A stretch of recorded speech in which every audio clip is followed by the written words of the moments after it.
I think if you unpack the question, in a sense, you've already said, here is a new believer, somebody who's trusted in Christ.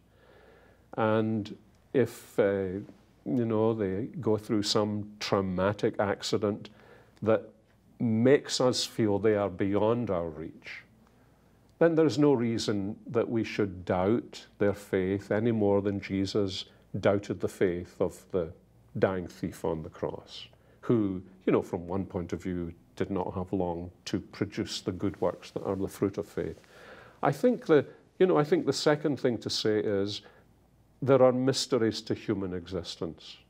And when that happens to somebody, something as catastrophic as that, we should be able to trust that if they have trusted in Jesus Christ, then they are resting in him.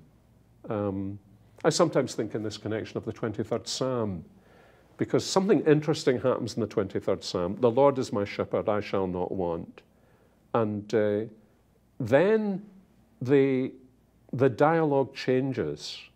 And when the psalmist goes through the dark valley, the nature of the dialogue changes so that the person who's reading the psalm or listening to the psalm is actually hearing the psalmist not giving testimony, but in this kind of hidden place where he's engaged in fellowship with God, and where we are not able to see into that dark valley, but there's an intimation comes out of that dark valley that there is still fellowship with God. So I think that it's actually really worth reading through Psalm 23 to notice that, because I don't think it's always noticed that you are now there overhearing something that is kind of beyond your sight and beyond your reach. And I've sometimes thought of that in connection with believers who have begun to suffer from dementia and Alzheimer's, and those who have no capacity to communicate to us